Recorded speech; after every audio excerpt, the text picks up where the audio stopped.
Good morning, everyone. First Alert Storm Team Meteorologist Joseph Williams wanted to give you your morning update for Valley News Now. So let's go over the details.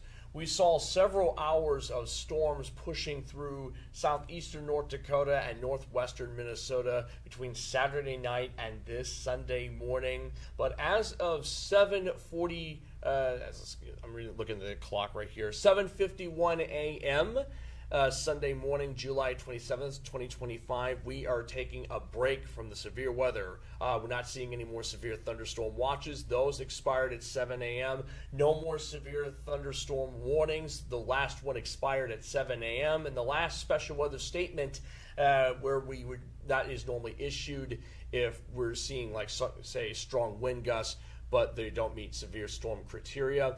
The last one expired at 7:30 this morning. So basically, for the past 20 or so minutes, we've not had a single alert since that period of time. So we've had a pretty good break from the severe storms. But they cause some chaos, I will say that much. So let's go over what I mean by that. Over the last 12 hours, we saw plenty of storms, plenty of wind gust reports across much of central and eastern North Dakota. And here's what I mean by that. So let's take a quick look at that. I'm going to activate the little query tool, and basically I could use this to click on whatever icon I want and see what wind gust was reported. For example, we had a wind gust up to 65 miles per hour in Courtenay in northern Stutsman County, where wind gust was up to 65 miles per hour. So we saw a wind gust up to 65 miles per hour, very strong wind gust indeed. In Grand Forks, wind gusts got up to 79 miles per hour in Larimore, and it led to some power outages in the Grand Forks County area. So pretty active night in the Grand Forks area. Let's click on another wind gust icon to see what that was like. Climax reported a wind gust up to 58 miles per hour. So basically, we had a pretty stormy night, and it wasn't until about 5:30 this morning that the storms that rolled through the Grand Forks area pushed out of northwest Minnesota and out of our region. Then we had a couple more strong wind gusts move through the Devil's Lake Basin around 6 to 7 a.m. as another line of storms pushed in from North Dakota into our region. So overall, we had a pretty active Saturday night heading into Sunday morning. But now let's take a look at our radar. And basically, this is the remnants from that round of storms that moved through the Devil's Lake Basin. So remember how I talked about we had some wind gusts out in central North Dakota thanks to that line of storms that moved into the Devil's Lake Basin around 6 to 7 a.m. Well, these are the remnants of that. Just had some heavy showers making their way towards the Red River Valley. I mean, let's take a closer look if I can. I'm going to try zooming in really closely and see if I can stop there it is. Okay, so we have a couple of cells. One near Michigan, for example, McVille seeing some pockets of rain coming down, Brockett, Edmore seeing some rain coming down, but they're just your standard summertime thunderstorms. No severe weather attached to them. We're not seeing any hail. We're not seeing any strong wind gusts. And taken as a whole, we're looking at a partly clear sky. So here's what that looks like in parts of our region. I'm going to bring up our weather camera for a moment. This is looking out on 994 West in the Fargo-Moorhead area. You can see pretty gorgeous out there. Good morning commutes out in the Fargo-Moorhead area. Some areas are actually seeing some sun peeking through the clouds. That's kind of what we're dealing with this morning. Those scattered showers in eastern North Dakota will dissipate later this morning, and thereafter we're looking at a pretty hot afternoon. So I'm going to bring it back to our weather graphics here. So again, looking at scattered clouds this morning with those isolated showers. Showers should dissipate later this morning. What's going on is that we had a low pressure system bring some unstable air into our region and plenty of moisture and heat. And the low pressure system made use of that in just the right way to initiate that severe thunderstorm development. Unfortunately, we're going to be sitting under this low pressure system for a bit.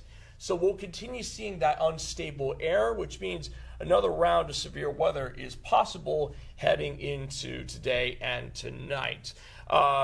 Northeastern North Dakota, much of Minnesota, actually much of northwest Minnesota, and the Red River Valley are all under a marginal risk for severe weather between late afternoon and the overnight hours. That means for today and tonight, there is a small chance of isolated severe thunderstorms capable of large hail up to ping pong ball sized, damaging winds up to 60 miles per hour, and while very unlikely, we can't even rule out an isolated tornado threat. So we are going to keep an eye on that risk heading into tonight. That risk may continue into Monday too, although it will be mainly concentrated in the southernmost parts of our region. So for Sunday, the threat is greatest in Minnesota. For Monday, the threat is greatest in the southern areas of our region.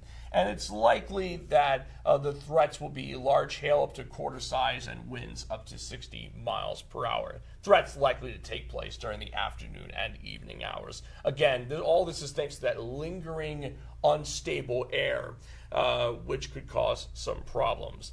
So here's what that looks like on a first look forecast.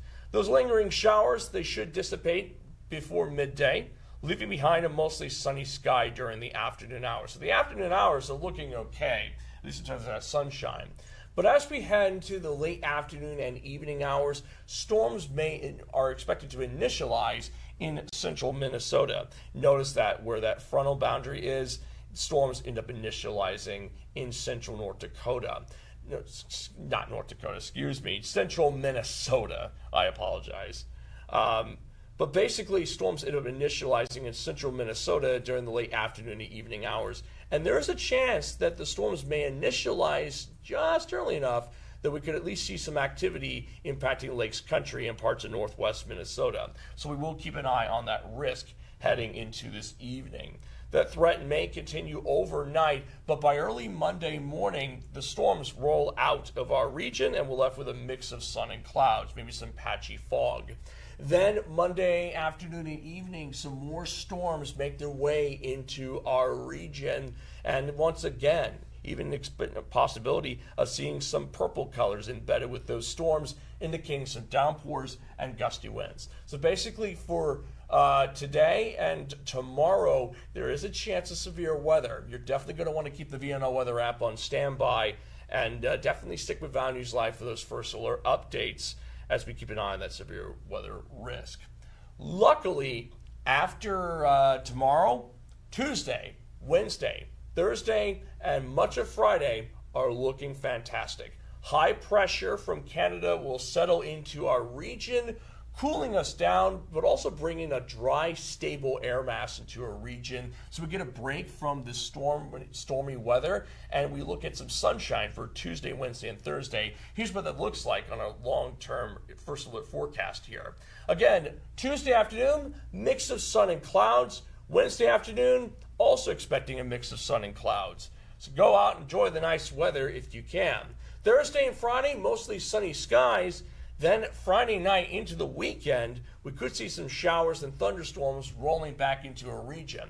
So the last few days of July are looking sunny and clear, but the first couple of days of August may bring back at least a storm chance. What about temperatures? Well, this afternoon, bit of a hot, muggy one. Looking at temperatures in the 80s across our region, maybe a 90 in Fargo, depending on how much sunshine we see in the Fargo-Moorhead area. But notice that orange number. The orange numbers are heat indices. In other words, how those temperatures will feel like. And it's going to feel much hotter in some places, feeling like the upper 90s in Sisseton and Wahpeton, because guess what? We got plenty of humidity in a region. A lot of humidity, a lot of water vapor in the atmosphere, which means your body's not going to be able to efficiently sweat as much as before. You won't be able to get as much heat out of your body, basically. So it's going to feel much hotter than it actually is. It's going to feel like the 90s instead of the 80s. And in fact, because of that, because it's going to be excessively hot, we do have heat advisories in effect for northeastern South Dakota, southern Lakes Country, and the southern Red River Valley from noon to 8 p.m. today. Heat indices may get up to 101 degrees in spots, and that can lead to heat-related illnesses like heat exhaustion and, if left outside long enough, even heat stroke. So make sure to drink plenty of water, take breaks in the shade, or take a rest in an air-conditioned place. Luckily, after Monday, when we are in those 80s, we'll drop back into the upper 70s, getting a break from the excessive heat. We're looking seasonably mild for the last couple of days of July. Normally we're in the low 80s. We're going to be a few degrees below that as we head into between late July and early August. So let's recap everything. Again, taking a break from the severe weather this morning. That's the good news. However, we are anticipating some more severe weather possible between late afternoon and overnight for Sunday, and some more severe weather is possible for Monday too. So you're definitely going to want to keep the VNL weather app on standby if you have any plans for today and tomorrow. On top of that, it's also going to be a bit of a hot and muggy afternoon today, so keep the water bottle on standby and make sure to find a place to stay cool. We don't want heat exhaustion to ruin your weekend. And then after Monday, we're looking at a mild week ahead of us. So that is the good news there. Now, I will go over the storm chances on Valley News Live at 9 and 10. And I'll also go over, well, first of all, I'll be back here for Valley News Live at 9 and 10. I will say that much. I'll also give an update again for this afternoon, talking about the severe storm chances. So make sure to stick with Valley News Live for those first alert updates. But in the meantime, I'm gonna end things here and go home because I admittedly am tired from covering this severe weather throughout the past several hours. But again, just to recap, keep the VNL weather up on standby. I will be back for the shows at least for tonight, and you can also download the VNL First Alert Weather app if you haven't already to get the latest weather notifications. In the meantime, have a safe Sunday afternoon and evening.